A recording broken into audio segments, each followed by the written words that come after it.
દક્ષનું ત્યાં આગળ ડ્રેસિંગ થાય છે ને દક્ષ રડે છે. યાર મને તો બીક લાગે છે તો હું તો બહાર આવી ગઈ. ગુડ મોર્નિંગ, રાધે રાધે, જય શ્રી કૃષ્ણ. તો ગાઈસ આજે ફાઇનલી દક્ષને અમે ડ્રેસિંગ કરાવવા લઈ જઈએ છીએ. મસ્ત. હવે આજે શું કરે છે શું નહીં ખબર નહીં. હવે હોસ્પિટલ જઈએ પછી ખબર પડે શું કરે છે. તો દક્ષભાઈ અમારા મસ્ત આગળ બેઠા છે, એના પપ્પા ગાડી ચલાવે છે અને દક્ષ, ઋષિ, જેનીશ મમ્મી ઘરે છે. અને આજે એને ઓપરેશન કરે 7 દિવસ થયા ને પ્રતિક? તો આજે એને ઓપરેશન કરાય 7 દિવસ થયા. ગયા બુધવારે કરાયું હતું, આજે બુધવાર થયો એટલે આજે એને ડ્રેસિંગ કરાવવા લઈ જઈએ છીએ.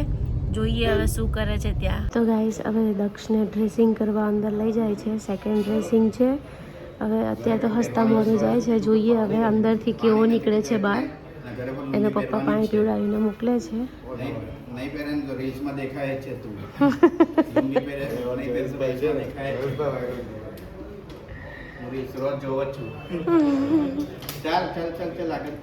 દક્ષનું ત્યાં આગળ ડ્રેસિંગ થાય છે ને દક્ષ રડે છે.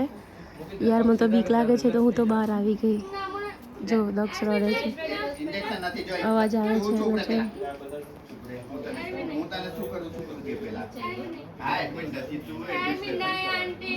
તો ગાઈસ ફાઇનલી દક્ષુભાઈનું ડ્રેસિંગ થઈ ગયું છે અને દક્ષુ ગાડીમાં બેસી ગયો છે. અને હજી 5 દિવસે અમારે અહીંયા આવવાનું રહેશે. તો ગાઈસ આજે તો દક્ષને અમે લઈ ગયા હતા ડ્રેસિંગ કરાવવા, પણ એ છોકરો મારો એટલો રડ્યો ને કે એની કોઈ હદ નહીં. યાર મને પણ રડવું આવી ગયું. એટલે આજે તો મારો છોકરો એટલો હેરાન થયો છે. અને આજે તો સવારથી અહીંયા બેઠો પણ નથી, નહીંતર અહીંયા ખુરશીમાં એ બેઠો જ હોય. બેડરૂમમાં સુવડાવી જ રાખ્યો છે, કેમ કે એ બેસી રહે છે ને તો એને જે અંદર બલૂન મૂક્યું છે ને એ બલૂન એનું સોસવાઈ જાય છે, એટલે એને યુરિન બંધ થઈ જાય છે. તો આજે સવારે તો અમારે એને ઇમરજન્સીમાં હોસ્પિટલ લઈ જવો પડ્યો, કેમ કે એનું સવારે યુરિન બંધ થઈ ગયું હતું. 2-2.5 કલાક થયા પણ એક બી ટીપું યુરિન બેગમાં આવતું જ નહોતું યુરિન. તો એ બહુ ચીસો પાડીને રડતો હતો. એટલે પછી એને સુવડાવી જ રાખીએ, સૂતા ખવડાવ્યું. આજે તો બેડ પરથી ઊભો જ નહીં થયો. અને નીચે એને ડ્રેસિંગ કર્યું હતું, એ બધું ડ્રેસિંગ કાઢ નાખ્યું અને ઓલરાઈટ. એને રીસુ બરાબર ને? રીસુ અમારા રીસુભાઈ અત્યારે જાય છે, પપ્પા લેવા આવે છે. રીસુભાઈ અમારું ઘર પાછું સોનું પડી જશે.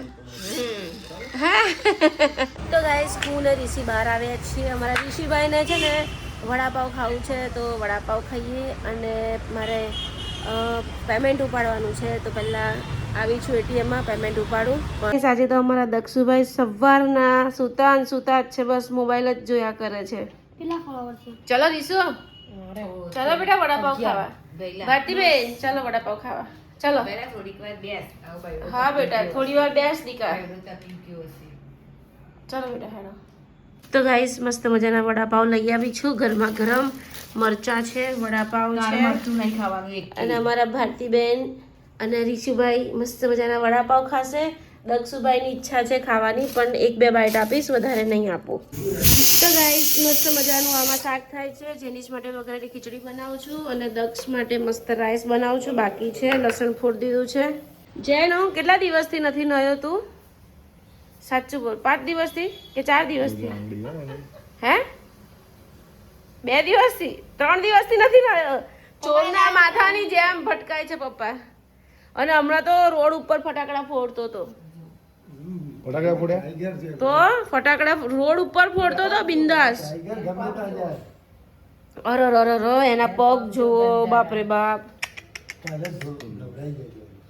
હા જેનો ટાઈગર ગમે થઈ જાય.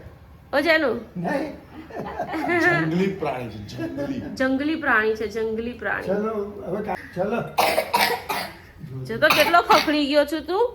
નહોતું આપવાનું માટે થમ્સ અપ. હા પપ્પા રાધે રાધે. હેપી આવ્યો. જેનીશ કાલે સ્કૂલે જવાનું છે ને? જવું છે કાલે સ્કૂલે કે નહીં જવું? જવું છે તો તારા ચોપડા ને બધું ક્યાં છે શોધો. ચાલ જાતે રેડી કર. બેગ ચોપડા બધા આવશે. બેગ તો મને આવડી ગયું. હે ખબર છે દોડ્યો નથી બેગ ત્યાં કશે. ચાલો ભાઈ બેગ મળી ગઈ જેનુભાઈ ની. ચાલો ચોપડા બી અંદર જ છે. ઓકે તો ગાઈસ જોઈ લો અમારા જેનિશભાઈએ ખૂન કર્યું મચ્છરનું. બોલો એના પગમાં બેઠું તો એને ખૂન કરી નાખ્યું. एक मच्छर साला आदमी को मच्छर कट बना देता है और आगे नहीं बोल सकते गाइस. और हमारे दक्ष ने पापा के साथ जीत कर करके प्रिंटर मंगवा लिया है. ऑर्डर कर दिया प्रिंटर का. तो गाइस દક્ષુ ને અમે પ્રોમિસ કરી દી. તો ગાઈસ જ્યારે ઓપરેશન કરાવવાનું હતું દક્ષનું તો દક્ષુએ અમારી સાથે ડીલ કરી હતી કે તમે મને પ્રિન્ટર લઈ આપશો તો જ હું ઓપરેશન કરવા આવીશ. તો મેં એને પ્રતિકે હા પાડી હતી કે ઓકે તને પ્રિન્ટર લઈ આપીશું, તું ઓપરેશન કરાવી લે. તો હવે ઓપરેશન થઈ ગયું છે ને તો ભાઈ થોડા જોશમાં આવી ગયા છે. તો સવારથી એના પપ્પાનું માથું ખાઈ ગયું છે કે પપ્પા પ્રિન્ટર લઈ આપો, પ્રિન્ટર લઈ આપો, પ્રિન્ટર લઈ આપો. તો ફાઇનલી અત્યારે એના પપ્પાને ઓર્ડર આપે જ છૂટકો કરવો પડ્યો. 5000નું પ્રિન્ટર ઓનલાઈન એના પપ્પાએ ઓર્ડર આપ્યો. હવે 6-7 દિવસમાં આવી જશે. બોલો, કશી પ્રિન્ટરની જરૂર નથી પણ એની પ્રોમિસ અમે પૂરી કરી. હવે એને ઓપરેશન કરાવ્યું. એને મનાવીને બહુ મોટું ઓપરેશન હતું કે નાનું મોટું ઓપરેશન નથી, બહુ મોટું ઓપરેશન છે. તો કંઈ નહીં હવે. અને ઓપરેશનમાં બી મેડિક્લેમ પાસ નથી થયો. અમે 1 લાખ રૂપિયા કેશ આપ્યા છે ઓપરેશનના અને અત્યારે 1 લાખ ભર્યા છે તો 5000 વધારે, બીજું તો શું. તો કંઈ નહીં, ઓર્ડર આપી દીધો છે. હવે 4-5 દિવસમાં પ્રિન્ટર આવી જશે. તો ગાઈસ અમારા જેનિશભાઈની ખીચડી ને છાશ રેડી છે પણ સાહેબ જમશે નહીં, મારે જમાડવું પડશે. જેનું જમી લે ને જાતે, હું ભાઈને જમાડી આવું. અર ચડ્ડી ફાટલી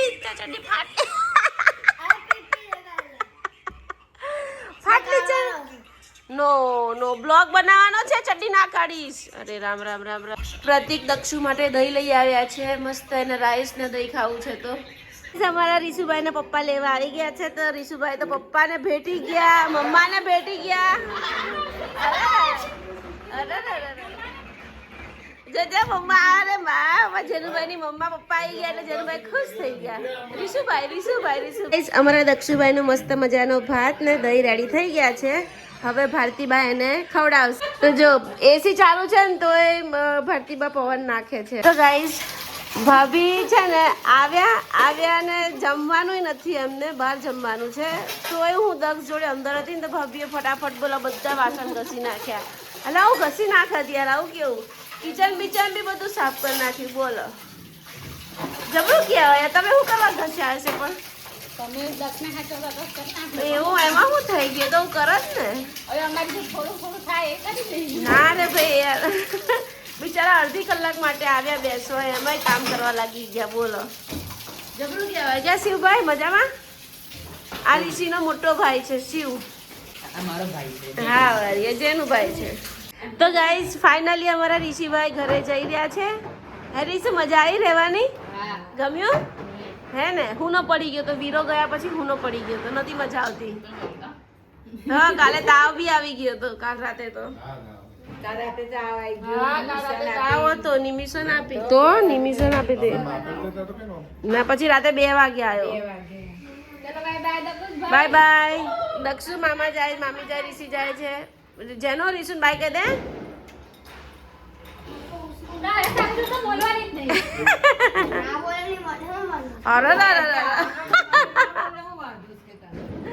બાય બાય. લે હા મામા.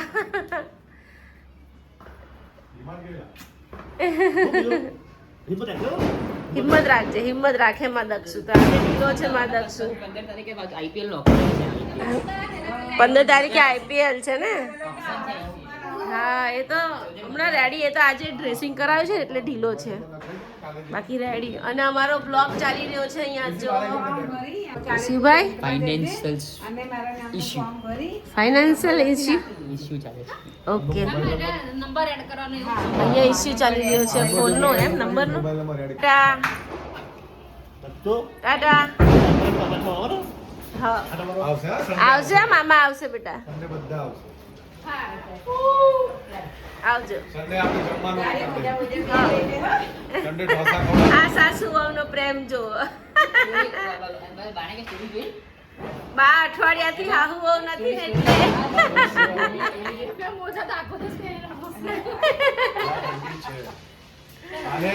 આવજો. Bye bye. તો ગાઈસ ભાઈ ભાભી ગયા, ઋષિ ગયો અને આજે તો મારા દક્ષને એટલું બિચારો હેરાન થયો છે, એટલો હેરાન થયો છે એની કોઈ હદ નથી યાર. આજે ડ્રેસિંગ કર્યું ને તો એને જે પેશાબ કરવાની જગ્યા આખી ડ્રેસિંગની કાઢી નાખી, પછી તો અત્યારે એને ચચરે છે.